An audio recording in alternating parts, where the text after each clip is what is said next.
Assalamualaikum warahmatullahi wabarakatuh. Waalaikumsalam warahmatullahi wabarakatuh. Salam Pancasila. Salam Pancasila.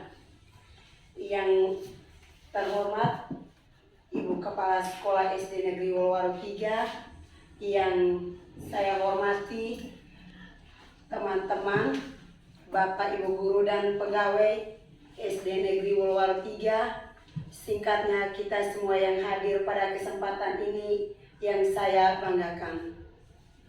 Sebagai insan beriman, pertama-tama marilah kita panjatkan puji dan syukur kehadirat Tuhan Yang Maha Esa karena atas berkat penyelenggaraannya, sehingga pada kesempatan ini kita semua boleh berkumpul kembali di tempat ini untuk melaksanakan satu kegiatan, yaitu observasi penilaian kinerja kepala sekolah hari Sabtu 27 September 2024.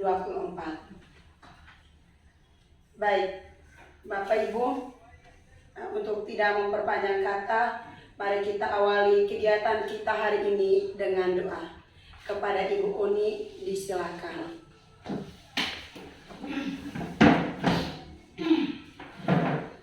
Marilah kita menyiapkan hati dan batin untuk berdoa. Izinkanlah saya memimpin doa ini dalam ajaran agama Katolik. Dalam nama Bapa dan Putra dan Roh Kudus. Amin. Ya Allah Tritunggal Maha Kudus, Bapa, Putra dan Roh Kudus, kembali kami mengucap syukur atas segala cinta, berkat dan perlindungan-Mu bagi kami semua, sehingga dari tadi pagi hingga saat ini kami berkumpul di tempat ini dalam keadaan yang sehat. Ya Allah, sekarang kami akan mengikuti kegiatan observasi penilaian kinerja kepala sekolah. Kami mohon kepada mulia Tuhan, turunlah Roh Kudus di atas kami semua, agar kegiatan observasi berjalan dengan lancar. Nama-Mu kami puji kini dan sepanjang masa. Amin. Dalam nama Bapa dan Putra dan Roh Kudus. Amin. Baik, terima kasih kepada Ibu Uni yang telah membawakan kita dalam doa. Sebelum kita lanjut ke acara yang berikut, saya bacakan dulu agenda kegiatan kita hari ini. Yang pertama, pembukaan sudah kita lewati bersama. Yang kedua, doa sudah kita lewati. Yang ketiga, presentasi visi dan misi sekolah oleh kepala sekolah. Yang keempat, tanya jawab. Dan yang kelima, penutup. Baik, Bapak Ibu guru, kita lanjut ke agenda. Baik, kita amati slide berikut ini. Hari ini kita akan bersama-sama mendengarkan presentasi dari saya sebagai salah satu persyaratan observasi penilaian kinerja kepala sekolah sebagai pegawai dengan indikator presentasi visi misi sekolah SD Negeri Wolowaru 3 Sabtu 28 September 2024. Maksud dan tujuan presentasi visi dan misi sekolah. Yang pertama, dalam rangka pelaksanaan observasi pengelolaan kinerja kepala sekolah oleh atasan pada PMM. Di sini yang melakukan penilaian adalah pengawas. Kemudian yang kedua, sebagai upaya mempresentasikan visi misi dan prioritas satuan pendidikan yang berpusat pada peningkatan kualitas pembelajaran. Latar belakang yang pertama, pendidikan adalah kunci menuju masa depan yang baik. Yang kedua, kita perlu mempersiapkan anak-anak kita untuk menghadapi tantangan abad ke-21. Yang ketiga, visi dan misi yang kuat dapat membantu kita mencapai tujuan. Pengertian ada dua. Yang pertama kita bahas dulu tentang visi. Visi adalah pernyataan yang jelas tentang apa yang ingin kita capai di masa depan. Sedangkan misi adalah seperangkat langkah spesifik yang akan kita ambil untuk mencapai visi kita. Jadi kita tentukan visi kita apa, baru kita tetapkan langkah-langkah untuk mencapai visi. Itu namanya misi. Kita masuk pada slide berikutnya tentang visi sekolah. Jadi untuk tahun pelajaran 2024-2025, visi sekolah kita adalah terwujudnya peserta didik yang beriman dan bertakwa, berkarakter serta berprestasi. Kita bisa ulangi sama-sama, Bapak Ibu. Visi sekolah kita adalah terwujudnya peserta didik yang beriman dan bertakwa, berkarakter serta berprestasi. Ya, terima kasih. Beriman dan bertakwa artinya membentuk generasi yang memiliki kepercayaan sepenuhnya kepada Tuhan yang Maha Esa. Jadi sejak dini kita didik mereka, kita ajar mereka, kita bentuk mereka. Mereka harus mengakui bahwa adanya Tuhan yang Maha Esa. Yang kedua, berkarakter. Mengimplementasikan profil pelajar Pancasila dalam aktualisasi kehidupan. Profil pelajar Pancasila menyangkut berapa dimensi? Bapak Ibu bisa dibantu saya sebut. Yang pertama, beriman dan bertakwa dan berakhlak mulia. Yang kedua, Berpendidikan berpendidikan global. Yang ketiga, bernalar kritis. yang keempat, mandiri. Yang kelima, Kreatif. yang keenam, Gotong royong. dan 6 dimensi yang berhubungan dengan profil pelajar Pancasila. Yang ketiga, berprestasi sebagai hasil akhir dalam sebuah proses. Prestasi merupakan tolak ukur sebuah proses. Prestasi ini bukan hanya dalam bentuk akademik, kemampuan kognitif dalam ajang prestatif saja, namun keberhasilan menemukan kemampuan diri, mengembangkan talenta dan kecakapan hidup yang bermanfaat. Jadi tidak hanya pengetahuan tapi keterampilan yang lain juga kita asah untuk membentuk mereka menjadi siswa-siswi yang berprestasi. Ketika kita sudah membahas tentang visi tadi, maka kita akan menentukan misi. Langkah apa yang akan kita lakukan supaya bisa memenuhi visi tadi. Visi tadi ada beberapa kata kunci. Yang pertama, beriman dan bertakwa, berkarakter, berprestasi, ada 4. Jadi untuk mencapai visi, maka misi yang akan kita lakukan yang pertama, menumbuhkan dan memperkokoh penghayatan terhadap agama yang dianut sehingga menjadi sumber kearifan dan budi pekerti. Salah satu yang kita lakukan di sekolah adalah melalui pembiasaan. Ada jam doa, ada merayakan hari besar secara bersama. Kemudian yang kedua, menumbuhkan semangat keunggulan dan gotong royong dalam ikatan kekeluargaan bagi seluruh warga sekolah. Kerja bakti itu juga salah satu contoh gotong royong. Kemudian yang ketiga, mewujudkan lulusan yang berprestasi dalam bidang akademik dan non-akademik. Akademik berarti lomba mata pelajaran, sedangkan non-akademik bisa lomba lainnya. Dan juga kita mencoba untuk siswa kita berprestasi.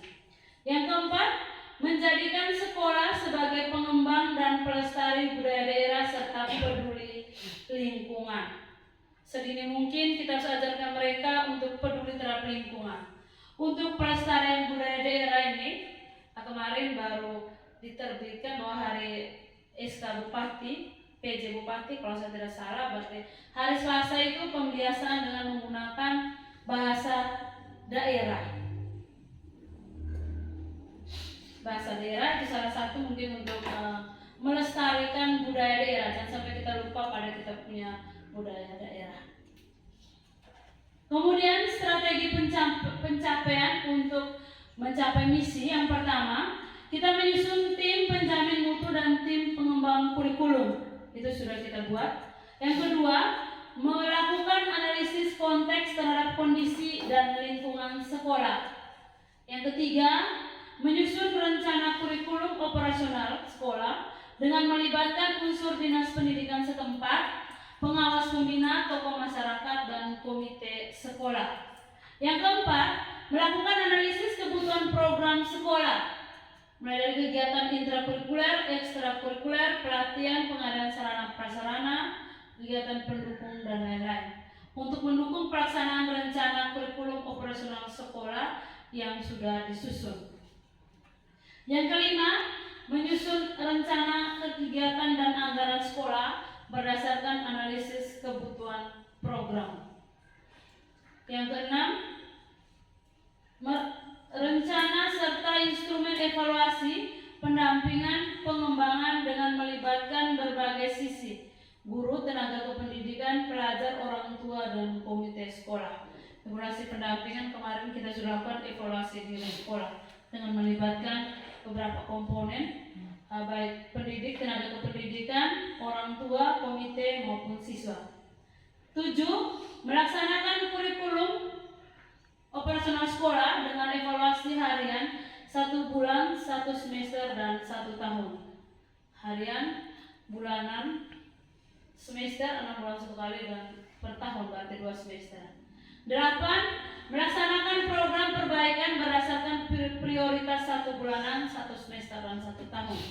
9. Menyusun rencana kurikulum operasional sekolah berdasarkan hasil evaluasi dengan melibatkan unsur dinas pendidikan setempat, pengawas pembina, tokoh masyarakat, dan komite sekolah. Untuk tahun ini kita sudah menghasilkan kurikulum satuan pendidikan kita, kurikulum operasional sekolah kita, KOS. Bagaimana peran Bapak dan Ibu guru? Peran kita sebagai guru tentu kita sudah tahu. Yang pertama, menjalankan pembelajaran yang berpusat pada peserta didik. Yang sekarang kita laksanakan adalah pembelajaran berdiferensiasi. Kemudian yang kedua, mengembangkan bakat dan minat peserta didik melalui kegiatan ekstrakurikuler. Ekstrakurikuler kita ada kesenian, ada olahraga. Kemudian menambahkan nilai-nilai iman, kejujuran, rasa hormat, dan tanggung jawab lingkungan pada peserta didik. Nilai iman ini selain doa wajib kita juga ada kegiatan keagamaan. Kemudian yang terakhir, bekerja sama dengan orang tua dan masyarakat untuk mencapai tujuan bersama.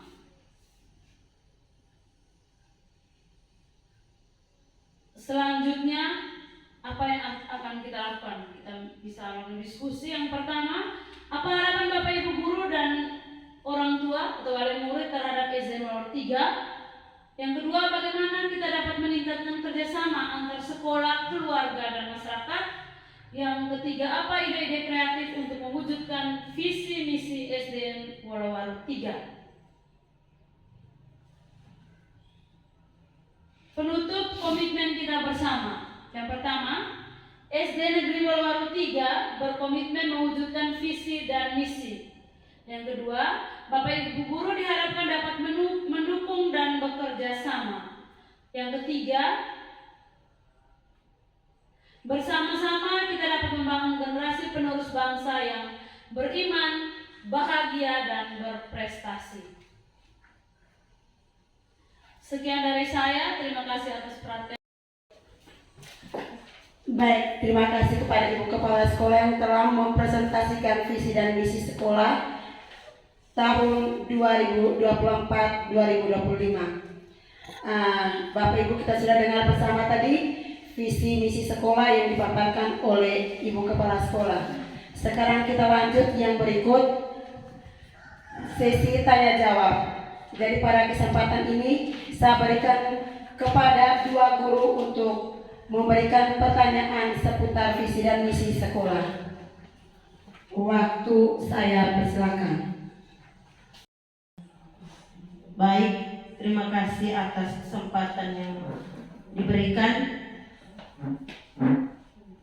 Jadi yang ingin saya tanyakan di visi sekolah itu di poin kedua tentang berkarakter, mengimplementasikan profil pelajar Pancasila dalam aktualisasi kehidupan. Yang ingin saya tanyakan, bagaimana cara atau trik-trik yang baik supaya menjawabi dari visi yang kedua itu. Sekian dan terima kasih, waktu saya kembalikan.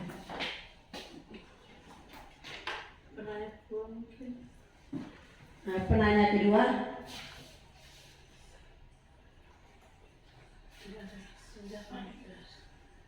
Baik, sambil menunggu penanya kedua, saya berikan kesempatan kepada Ibu Kepala Sekolah untuk menjawab pertanyaan dari Ibu Emi. Kepada Ibu, disilakan. Ya, terima kasih Bu Emi yang sudah memberikan pertanyaan bagaimana mengimplementasikan profil pelajar Pancasila dalam aktualisasi kehidupan. Ya. Tentu semua orang punya jawaban yang berbeda, apalagi sebagai guru tentu tahu bagaimana caranya agar profil pelajar Pancasila ini yang sudah kita sebutkan tadi dapat kita terapkan. Salah satu contoh, kita mulai dari dalam kelas. Di kelas kita, sebelum ke sekolah, di dalam lingkungan kelas dulu, dalam kelas, kita membagi siswa dalam kelompok untuk menyelesaikan tugas secara diskusi. Diskusi berarti di dalam itu ada profil pelajar Pancasila tidak Bapak Ibu? Ada. Berarti apa yang dimensi apa yang dimunculkan? Ya, ada gotong royong, ada apa lagi? Nalar kritis, kreatif juga bisa. Itu salah satu contoh-contoh sederhana dalam mengimplementasikan profil pelajar Pancasila agar siswa kita itu berkarakter. Bagaimana Ibu Emi? Terima kasih Ibu Emi. Mungkin ada yang lain, saya persilahkan.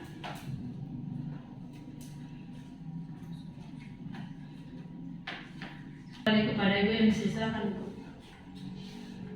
Baik Bapak Ibu, dengan berakhirnya sesi tanya jawab tadi, maka berakhir pula kegiatan kita hari ini, yaitu kegiatan observasi penilaian kinerja kepala sekolah sebagai pegawai. Jika ada kesalahan, kami mohon maaf. Selamat siang. Assalamualaikum warahmatullahi wabarakatuh. Waalaikumsalam.